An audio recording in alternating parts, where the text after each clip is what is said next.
Sup witches, Celeste the Silver Cord here. Just bringing a quick reading for Aries, March 2020. I already went ahead and cleared all my cards and everything here. There's a lot going on in Aries right now. We have Venus in your sign. You also have Chiron, which is the wounded healer, and you have Black Moon Lilith. So a lot of heavy energy for Aries.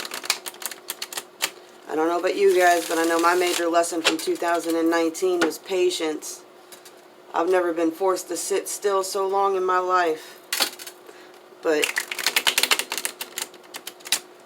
I can't say it's not working out.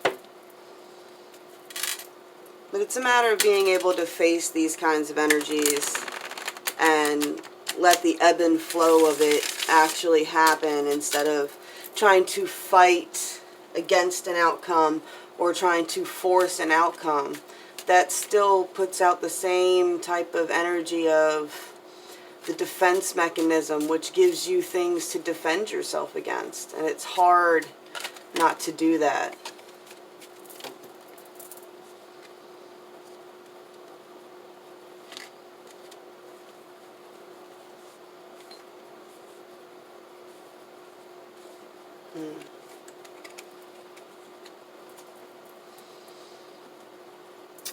Yeah. Been forced to sit still, let certain cycles die out. I know Aries is a very impulsive sign, so people have a tendency of just trying to pick at certain things to get a reaction from us, and it's time to really let those kind of cycles die out so that new can come in. I mean, as soon as death shows up, a new fiery energy comes in, and you find yourself, look at this, I mean, coming into our sign in March too. So as soon as you allow these old cycles to die out, new will come in, and it will be an energy that really gets the fire burning, that really makes you feel like you're radiating a lot of energy. And that's going to open up a lot of options for you. Now with the Seven of Cups, I say this is always like the player energy card. So this is just having a lot of options or entertaining a lot of options. So this is you. Just be mindful if that's what you're doing, because just because you have all these cups in front of you does not mean you should be sipping out of every single one of them. Have the strength to have some control. Be mindful of what burdens you pick up. So all these options that you have come with their own burdens and stuff too. So be mindful that you don't pick up a cup that's attached to a person that has a lot of baggage, because you could easily find that being your baggage. But keep working hard on the direction that you're going in and putting your energy towards your skills. And make sure that whatever options you pick up don't affect your skills.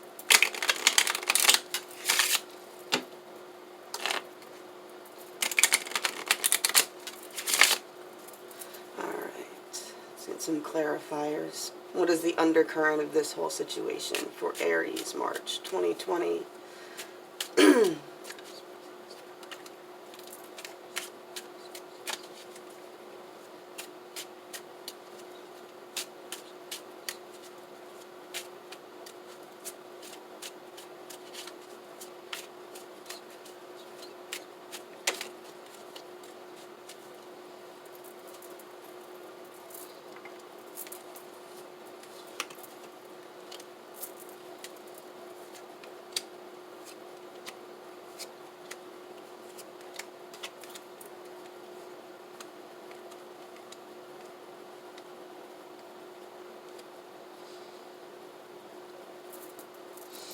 Alright, your overall energy is the Four of Cups.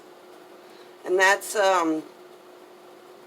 really about contemplation and apathy, and really seeing Like if you have all these options around you, there will be those that are the most appealing, but you know they come with a lot of baggage. You know this. You know, this is a knowledge that you have. You're aware. You have, and you feel that you feel strong, but are you strong enough to carry other people's baggage along with maintaining what you've been working for?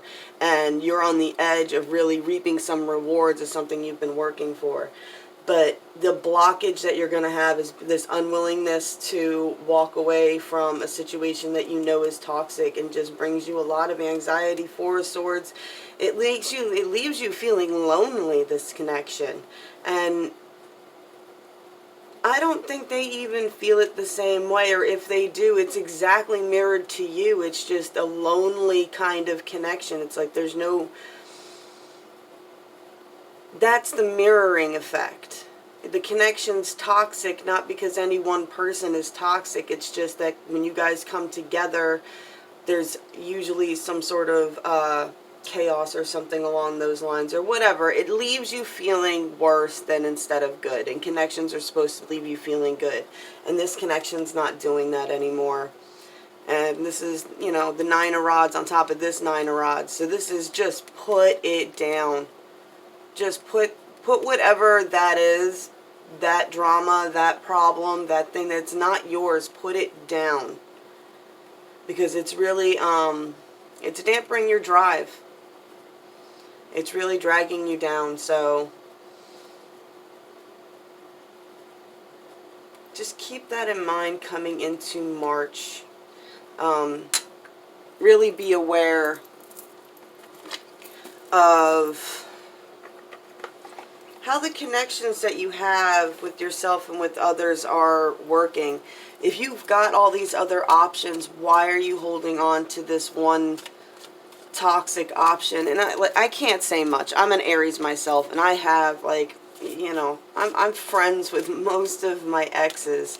So a lot of people look at that as maintaining a toxic connection, but it's not toxic if you can set healthy boundaries. And if you've got someone that for some reason you can't set a healthy boundary with, then it's time to really look into walking away from that kind of connection. Because once you let that old... This is what happens if you don't let the old cycle die. If you don't let that death and rebirth of your energy happen and genuinely let go of that toxic connection so that you can just ground yourself instead of being some emotional dumping ground for somebody else, you need to really allow that cycle to finish. I mean, don't be scared. Don't look at it as like death. Even with death of people, it's like you can't kill spirit. You can't...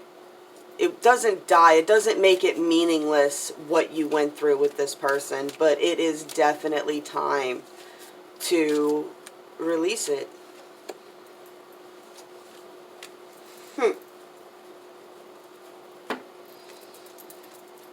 Dawn and a new beginning is coming.